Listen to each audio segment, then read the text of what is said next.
ഇടുക്കി ജില്ലയിൽ വിനോദസഞ്ചാരത്തിന് പൂർണ്ണ നിരോധനം. ഉരുൾപൊട്ടൽ മണ്ണിടിച്ചിൽ ആശങ്ക നിലനിൽക്കുന്ന സാഹചര്യത്തിലാണ് നടപടി. റെഡ് ഓറഞ്ച് അലർട്ടുകൾ പിൻവലിക്കുന്നതുവരെ വിനോദസഞ്ചാരികൾ ജില്ലയിൽ സന്ദർശനം നടത്തരുതെന്ന് കലക്ടർ ഉത്തരവിട്ടു.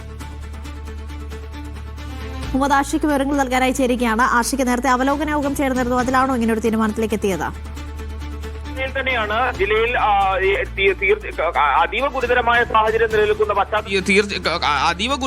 സാഹചര്യം നിലനിൽക്കുന്ന പശ്ചാത്തലത്തിലാണ് വിനോദസഞ്ചാരികളോട് ഒരു തരത്തിലും ഇടുക്കി ജില്ലയിലേക്ക് യാത്ര നടത്തരുത് എന്നുള്ള കർശനമായ നിർദ്ദേശം ജില്ലാ ഭരണകൂടം ഈ ഘട്ടത്തിൽ നൽകുന്നത്.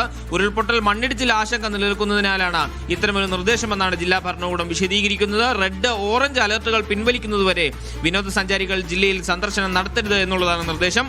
അത്യാവശ്യ ഘട്ടങ്ങളിൽ ഒഴികെ യാത്രകൾ ഒഴിവാക്കണമെന്നും കളക്ടർ ആവശ്യപ്പെട്ടിട്ടുണ്ട്. ഏറ്റവും പ്രധാനപ്പെട്ട കാര്യം, ജില്ലയിലെ പ്രധാനപ്പെട്ട ദേശീയ പാതകളിലടക്കം നിർമ്മാണ പ്രവർത്തനം നടക്കുന്നുണ്ട്. ഇത് വലിയ അപകട സാധ്യത, മണ്ണിടിച്ചിൽ സാധ്യത സൃഷ്ടിച്ചിട്ടുണ്ട് എന്ന് ജില്ലാ ഭരണകൂടം വിലയിരുത്തുന്നു. അതേസമയം ഈ യാത്രാ നിരോധനം പൊതുപരീക്ഷകളിൽ പങ്കെടുക്കുവാൻ വേണ്ടി യാത്ര നടത്തുന്നവർക്ക് ബാധകമല്ല എന്നും അറിയിച്ചിട്ടുണ്ട്. ഏതായാലും ജാഗ്രത പുലർത്തുവാനുള്ള നിർദ്ദേശമാണ് ജില്ലാ ഭരണകൂടത്തിന്റെ ഭാഗത്തുനിന്ന് ഈ ഘട്ടത്തിൽ ജനങ്ങൾക്ക് നൽകിയിട്ടുള്ളത്.